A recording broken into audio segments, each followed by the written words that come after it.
All right, welcome back to the channel. So, Terence Crawford tells Jaron Ennis he needs to fight somebody like Danny Garcia before he fights me. I'm going to break the whole scenario down for y'all.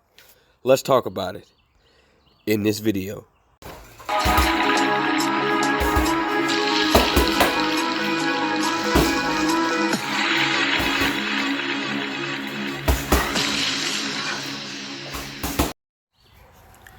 King Jr. got another video for y'all. Please sure that you like and subscribe to the channel to get all your latest boxing news.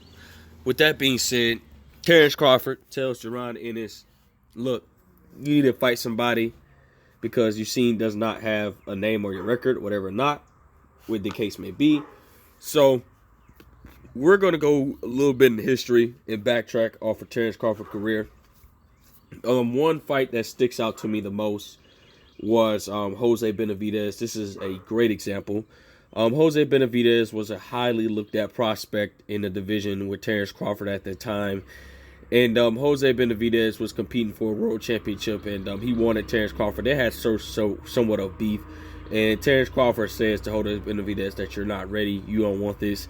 And Jose Benitez got his shot. Terence Crawford gave him the shot. And Jose Benitez wound up getting stopped by Terence Crawford in the 12th round. But in that fight, Terence Crawford was having some problems with Jose Benitez's height and range. And I think that Terence Crawford could have the same problems with Jaron Ennis as well. And Terence Crawford's team knows who Jaron Ennis is, and they're not eager to call him out.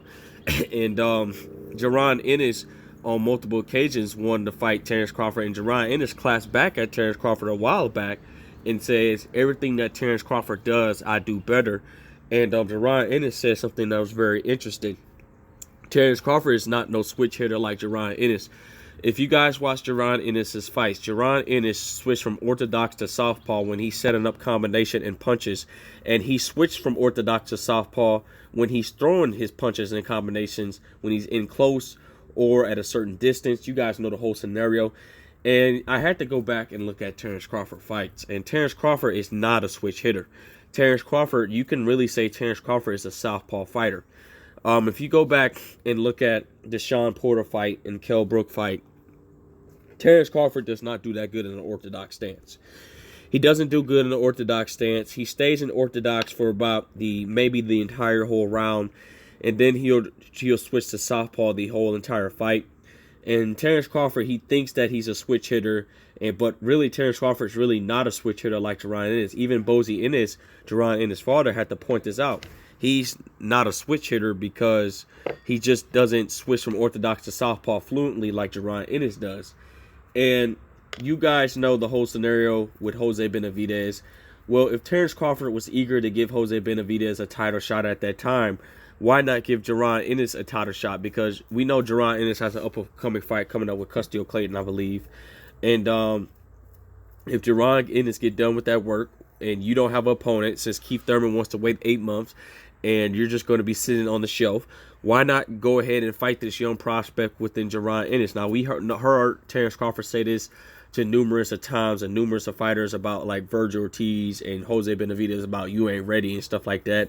And Virgil Ortiz, in my opinion, wasn't ready for Terence Crawford. Jose Benitez, he had 27 fights in when he fought Terence Crawford. And some people felt like that he was ready, but I don't think Jose Benitez was ready. And you guys see what happened. He got stopped in the 12th round, but that was not an easy fight for Terence Crawford. Even though he got the stoppage, it wasn't an easy fight. And I feel like that Terence Crawford is right in some scenario. He does need to fight a name. And I think Danny Garcia would be a perfect opponent, but Danny Garcia is on record stating that he would never fight Jaron Ennis, or he would never even spar with Jaron Ennis at all. Even though they're from the same state, Philadelphia, he would just never fight Jaron Ennis because he knows how dangerous Jaron Ennis as a fighter he is. And it's just like Jaron just can't get a fight, a big fight. But we all know he's not going to fight Danny Garcia. Now, that would be an interesting fight, And but Danny Garcia has no interest in fighting Jaron Ennis at all. So I would be surprised if Danny Garcia does fight Jaron Ennis, but it's not going to happen because Danny Garcia says that He feel like he could be a star at 154 pounds. I feel like that Danny Garcia is just too small for the division. There's a lot of big boys up there. He gets in a fight with a guy like Tony Harris' size. He's going to lose badly. He's going to embarrass himself. But I have to give Danny Garcia his credit for fighting Errol Spence Jr. And I also have to give him credit on that he gave Jaron Ennis high praise, that Jaron Ennis is going to be a multi-division champion, and he could potentially see Jaron Ennis going up to all the way up to 168. Personally, in my opinion, I think Jaron Ennis can go up all the way up to 175. He could go all the way up to cruiserweight, because if you look at a guy within Roy Jones Jr., he's built the same way as Roy Jones Jr. was, because when Roy Jones Jr. went up to heavyweight, Roy Jones Jr. was 5'10" with a 74-inch arm reach. And look, he beat a guy with the John Ruiz that had a belt. So you could say Jaron Ennis could go all the way up to heavyweight, but, he's not going to take it that far. I could see Jaron Ennis going from 147 to 175. That is reasonable, in my opinion. But a lot of people feel like he's going to stop at 160 pounds or 168 pounds. It just depends on what Jaron Ennis wants to do. If he wants to chase undisputed and be unified in certain divisions and stuff like that to be a multi-division champion. So with that being said, Crawford wants Jaron Ennis to fight a name like Danny Garcia before he fights me. I think that Terence Crawford, if Jaron Ennis is lucky enough to get a Danny Garcia fight, if Danny Garcia changes his mind, I don't think Terence Crawford should take this fight. I think Terence Crawford is at the peak of his prime. I think Terence Crawford is in the phase of his career. He's going to be out of his prime. We want to see the biggest fight in the sport of boxing. Terence Crawford versus Errol Spence Jr. That's the fight I want to see. I feel like that Boots right now, if he make a statement out of Custio Clayton like he did his last few opponents, he's going to be a real problem. And I think Terence Crawford should not fight Jaron Ennis. A lot of people felt like that Jaron Ennis would stop Terence Crawford within 8 rounds, just due to the style, because Terence Crawford, he's not, I don't know what he does. I don't know if he doesn't feel the groove in boxing in the earlier rounds, but Terence Crawford is a slow starter. And you cannot be a slow starter when it comes to Jaron Ennis. Jaron Ennis is a very fast-paced fighter. And we already seen what everybody was worried about was Jaron Ennis' chest. Now, when he fought Sergey Lipinets, Jaron Ennis was taking some very big shots, and he has a chin. Okay, the boy has a chin, and I feel like that if Terence Crawford fight a guy like Jaron Ennis, and he's down on the scorecard, Terence Crawford is going to feel like he's that inner dog. Terence Crawford feels like, look, I'm going to get in a dogfight, and we're going to see what happens. You cannot get in a dogfight with Jaron Ennis. Jaron Ennis, we've seen what he did to Thomas Delorme. We could speculate that he was a shot fighter. But when Thomas Delorme tried to go into a dogfight with Jaron Ennis early by getting close on the inside, Thomas Delorme got knocked out. He said he got hit in the back of the head, but he got hit in the back of the ear. He got knocked out badly. So, Terence Crawford, he's not a good inside fighter in my opinion. He's a very good technical boxer. Terence Crawford is a technical boxer puncher with a lot of boxing ability.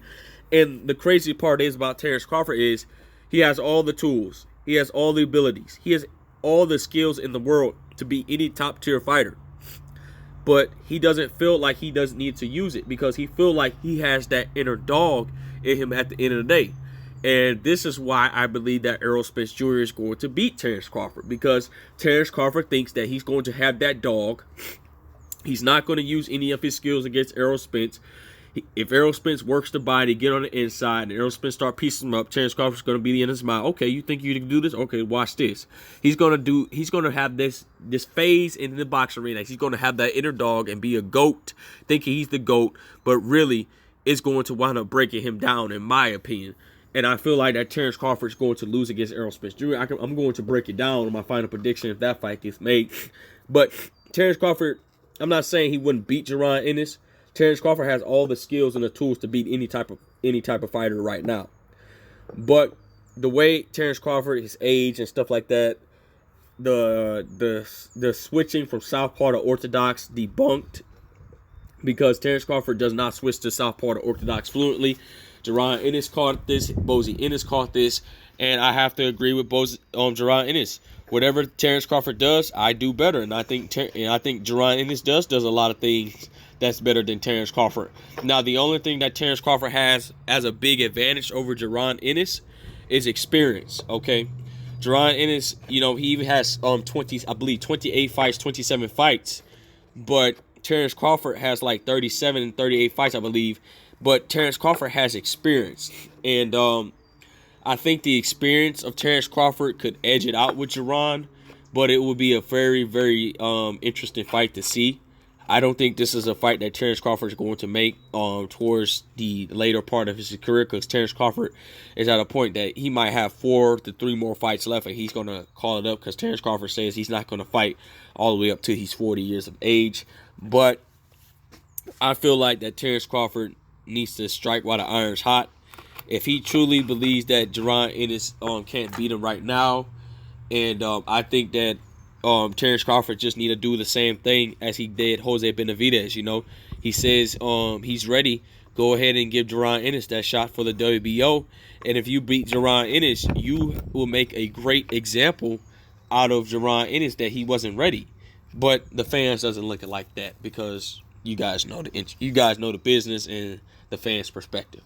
With that being said, guys, it is what it is. Make sure you like. Well, before I close out, Terence Crawford tells Jaron Ennis to fight Dennis Garcia before he fights me. And you guys know what it is. With that being said, guys, it is what it is. Make sure you like, subscribe, and comment. This is your boy King Jr. I'm out of here. Peace.